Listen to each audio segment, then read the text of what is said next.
মানে ডিবি হেফাজতে রাখা অবস্থায় একটা বিবৃতি, এর চেয়ে হাস্যকর জিনিস আর আছে? আন্দোলনের চাপ এই পর্যায়ে আসার কারণে সাসপেন্ড করা হয়েছে, নাহলে করা হতো না। এই 16 দিন লাগাই আমি এখানে আন্তরিকতার কোনো প্রমাণ পাইনি। আন্দোলনটা আজকে যে পর্যায়ে চলে এসেছে সেটি সরকারের পতন বা পদত্যাগের আন্দোলন, ধরেন পদত্যাগ করতে হবে সরকারকে, এটা তাদের দাবি। তো এই জায়গাটা আমার বিশ্লেষণটা হচ্ছে যে আন্দোলনটা এই জায়গায় আসতো না, একদম যদি আমি এখান থেকে বটম লাইন থেকে শুরু করে আসতো না।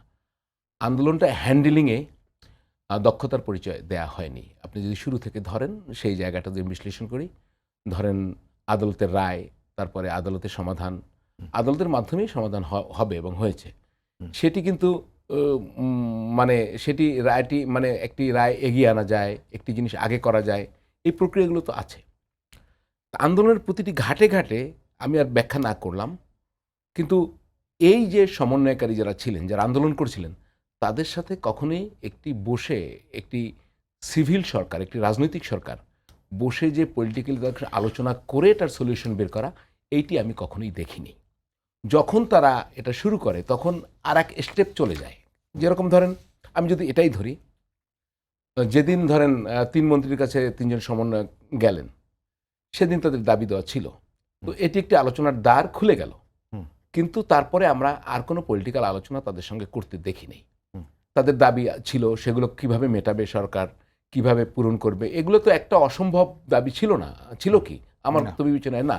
এবং সেটি তো মানে দেরিতে হলেও পূরণ হয়েছে বিভিন্ন সময়, বা তাদের কতটা পছন্দ হয়েছে সেটা পরে জানা যাবে, কিন্তু অসম্ভব ছিল না। অর্থাৎ যেগুলো সম্ভব ছিল সেগুলো প্রথম একটি জায়গায় আটকে পরে সম্ভব করা হয়েছে। আমি মনে করি এইখানে অদূরদর্শিতা কাজ করেছে যাদের হ্যান্ডেলিংয়ের দায়িত্ব ছিল। সবচেয়ে আপনি ধরেন, যখন প্রথম দিন 6 জন মারা গেল, তো তারপরে এটাকে খুব কেয়ারফুলি নেওয়া উচিত ছিল, কারণ মানুষের মৃত্যু এটি কিন্তু কোনোভাবেই মেনে নেওয়া যায় না, এবং তারপরে খুব কেয়ারফুলি হ্যান্ডেল করা হয়েছে বলে আমি মনে করি না। সর্বশেষ যদি আপনি আসেন, যে আমি একটা না বলি, মানে 2টা ঘটনা খালি বলি, কারণ আপনার সময় তো কম। একটা ঘটনা হচ্ছে মানে ডিটেকটিভ ব্রাঞ্চের চিফ হারুন সাহেব, তো এখানে 6 সমন্বয়ককে আপনার 7-8 দিন আটকে, এবং শেষ দিকে একজন নারী সমন্বয় ছাত্রীকেও নেওয়া হলো, আটকে কি করা হলো? মানে পুলিশ কি এই ধরনের আলোচনায় নেতৃত্ব দেবে?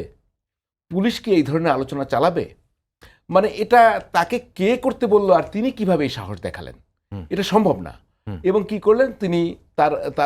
তাদেরকে নির্যাতনের অভিযোগ উঠলো, তারা বেরিয়ে তাদের মানে ডিবি হেফাজতে রাখা অবস্থায় একটা বিবৃতি, এর চেয়ে হাস্যকর জিনিস আর আছে? আপনি বন্দি মানুষকে স্বাধীনভাবে কথা বলছে, এটা কে বিশ্বাস করবে? আপনি বলেন। সেটি করা হয়েছে।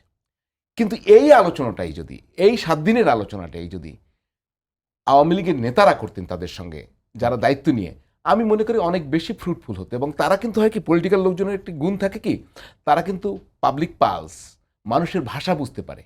কিন্তু এই ডিবির হারুন সাহেবের তো সেটা বোঝার কথা না।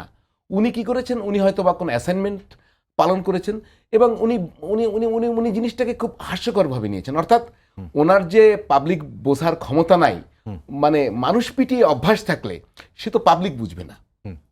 তো আমরা ডিবিকে কি হিসাবে দেখেছি? মানুষ পিটিয়ে অভ্যাস। তো উনি এটা কি করবে? তো সেখানে আরেকটা ব্লান্ডার করা হয়েছে, আমি আপনাকে বলি।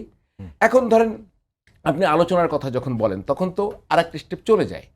সেই জায়গাগুলোয় বারবার আমি মনে করি 1 স্টেপ বিহাইন্ড কাজগুলো করা হয়েছে, যার ফলে এখন এই পরিস্থিতি দাঁড়িয়েছে। স্টুডেন্টরা তো একটা দাবি নিয়েই তাদের আন্দোলন ছিল, তাদের কোটা সংস্কার। তো কোটা সংস্কার তো হলো, তো সেটি দেরিতে কেন? এটি তো এমনিই করা যেত। আমি বলি যে আদালতকে রেখেই করা যেত, যেগুলো আগে এগিয়ে নিয়ে আসলো। মানে আমি বলতে চাচ্ছি, তাদেরকে ডেকে আলোচনা করে পুরো পরিস্থিতি বুঝিয়ে, প্রয়োজনে তাদের সঙ্গে তাদেরও আইনজীবী থাকতো, মানে সেই পরিবেশটা তৈরি করা হয়নি, যার ফল এখন আমরা দেখতে পাচ্ছি। শিক্ষার্থীদের যে আন্দোলন, মানে এটা শিক্ষার্থীদের, এটিতে তো ছাত্র আন্দোলন, বড় বড় সামাজিক আন্দোলনে পলিটিক্যাল পার্টিগুলোর আগ্রহ থাকে। পলিটিক্যাল পার্টিগুলোর আগ্রহ না থাকার তো কোনো কারণ নেই। তারা তো সোসাইটিতে বসবাস করে, এবং সেখান থেকে তারা ফ্রুটও নিতে চায়। সেই ফ্রুট নেয়ার চেষ্টা কেউ করতেই পারে, আমি সেটা অস্বীকার করব না, বা সেটা নিয়ে আমার আলোচনা খুব বেশি আগাবেও না। কিন্তু কথা হচ্ছে যে আপনি সেই ফ্রুটটা নিতে দিবেন কেন? আমার প্রশ্নটা সেখানে। আমি ফ্রুটটা নিতে দিবেন কেন? কেননা আমি ধরেন সাধারণ ছাত্রদের মুভমেন্ট, তারা তো আর পলিটিক্স করে না, তারা তো তাদের দাবি নিয়ে আসে। তো সরকারেরই দায়িত্ব সেটার ভিতরে যাতে কেউ ফ্রুট না নিতে পারে। ফ্রুটটা কখন নেয়, মানে আপনি যখন একটা জিনিস দীর্ঘায়িত করবেন তখন এর ভিতরে নানা শাখা উপশাখা তৈরি হয়, নানা লুফল তৈরি হয়, সেখান থেকে কেউ ঢুকে যেতে পারে। আমি সেই জায়গাটাই বলছি, যদি ঢুকে যায় কেউ যদি এই ধরনের নাশকতা করে থাকে, আপনি তাদেরকে আইনের আওতায় আনবেন, এটা আপনার ম্যান্ডেট, আপনি আনতেই পারেন। কিন্তু আমি একটা উদাহরণ দিয়ে আপনাকে বলি, আপনাদের এই রিপোর্টিংয়ের হেডলাইন আমি দেখলাম যে 16 দিন পর 2 পুলিশ সদস্যকে আজকে সাসপেন্ড করা হয়েছে। খেয়াল করেন, এখন রংপুরে বেগম রোকেয়া বিশ্ববিদ্যালয়ের এই যে স্টুডেন্ট আবু সাইদ, তাকে যে গুলি করা হয়েছিল সেটি কিন্তু একদমই ডকুমেন্টেড, মানে তার ভিডিও আমরা দেখেছি, ভিডিও ভাইরাল হয়েছে এবং সেটি কিভাবে করা হয়েছে সবাই জানে। তো এখানে কিন্তু আপনার খুব বেশি পরীক্ষা নিরীক্ষার দরকার ছিল না, আমি বলি সেখানে কিন্তু ইমিডিয়েটলি একটা অ্যাকশনে যাওয়া যেত। আপনি বিচার তো আর আপনি এমন না যে বিচার এখনই করে ফেলতে হবে, কিন্তু বিশ্বাসযোগ্যভাবে আমি স্টেপগুলো নিচ্ছি কিনা।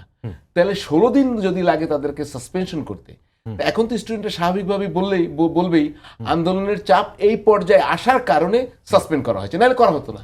তাহলে 16 দিন লাগে, আপনার কাছে আমার প্রশ্ন, 16 দিন লাগে? আচ্ছা, এখন ধরেন আপনি বাংলাদেশের সংবাদ মাধ্যমে রিপোর্ট হয়েছে যে এখন পর্যন্ত 213 জন, গভর্নমেন্টের সংখ্যা এটা কম, এর ভিতরে ইউনিসেফের হিসেবে 34 বা এরকম আছে শিশু। আপনি শিশু খেয়াল করেন, শিশুরা কেন হত্যার শিকার হলো? স্টুডেন্ট তো হয়েছে, শিশুরা সাধারণ মানুষ হয়েছে। আপনি যদি এখন পত্রিকার হিসাব নিকাশ দেখেন, এখানে কিন্তু যারা হত্যার শিকার হয়েছেন তাদের ভিতরে পলিটিক্যাল লোকজন কিন্তু খুবই কম। কিন্তু আমি এও মনে করি কেউ যদি কোনো সাবভার্সিভ অ্যাক্টিভিটি চালায় সে নিজে হত্যাকাণ্ডের শিকার হয় না, এটা কিন্তু আমি জানি। তাহলে এই মানুষগুলোর নিরাপত্তা কে দেবে? আমি আপনাকে এটা বলি, সেটা হচ্ছে যে এর জন্য কে দায়ী তার চেয়ে বড় কথা রাষ্ট্রের দায়িত্ব, সরকারের দায়িত্ব তাদের নিরাপত্তা নিশ্চিত করা। তাহলে থার্ড পার্টি ঢুকে যদি এটা করে থাকে তাহলে তাদেরকে সরকার প্রোটেকশন দিতে পারলো না কেন? আমি কিন্তু এইভাবেই দেখি বিষয়গুলো।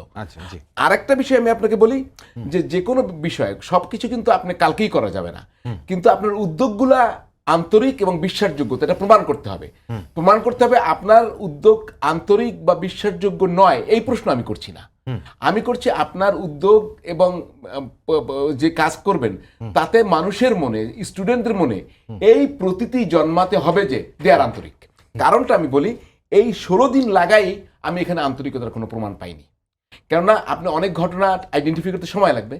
এরপরে সরকার তো অলরেডি বলছে যে ইউএনের সহায়তা নেবে, এখন বলছে, কিন্তু সরকার ইমিডিয়েটলি যদি আন্তর্জাতিক পর্যায় থেকে সহযোগিতা নিয়ে তদন্তটা, আমি বলি সরকারের সব কাজই উচিত ছিল এই স্টুডেন্টদের সঙ্গে রাখা, যে তোমরা কিভাবে চাও, সেটির আইনগত প্রক্রিয়া কি হতে পারে, দে শুড বি ক্লিয়ার। আমি বলি যে টেবিলের দুই পাশে না, কেন মাননীয় প্রধানমন্ত্রী তো নিজেই বলেছেন তার ওই বক্তৃতায়, তারা আমার সন্তান, তো সন্তানদের তখনই তিনি ডাকতে পারতেন। তিনি যখন বক্তৃতা দিলেন জাতির উদ্দেশ্যে, ওই দিনই তো বলতে পারতেন যে আমি আমার সন্তানদের সাথে কথা বলতে চাই, ওরা আসুক, আমি আমার অফিসকে বলছি ওদের সাথে আমি কথা বলবো। এখন প্রশ্ন ওঠে কোথায় যে আমি মানে ওয়ান স্টেপ বিহাইন্ড যখন আমি বলছি যে এখন তারা তো প্রশ্নই করতে পারে যে সময় শেষ হয়ে যাওয়ার পর আমাদের ডেকে লাভ কি, তারা তো সেই প্রশ্নই করছে। সুতরাং এইগুলো আমি টোটাল জিনিসটা পলিটিক্যালি হ্যান্ডেল করলে এই সমস্যাটি আমি মনে করি ব্যক্তিগত হতো না। এটার পুলিশি সমাধান, এটার অন্য উপায় সমাধান, এটি আসলে অনেক সংকট তৈরি করেছে। এখন কোন পর্যায়ে যাবে আমি তো মনে করি সামনে সংকট আরও বাড়বে, আমি কিন্তু কমার আর কোনো পথ দেখতেছি না। সুতরাং আমি বলবো যে সংকটটা কমানোর জন্য এখনও যদি কোনো ওয়ে থাকে সেটি ব্যবস্থা নেওয়া। প্রশাসনিক ব্যাপার আছে, আপনার তো বিচার বিভাগীয় তদন্ত কমিটি আছে, কিন্তু তাই বলে তো মামলা থেমে থাকে না।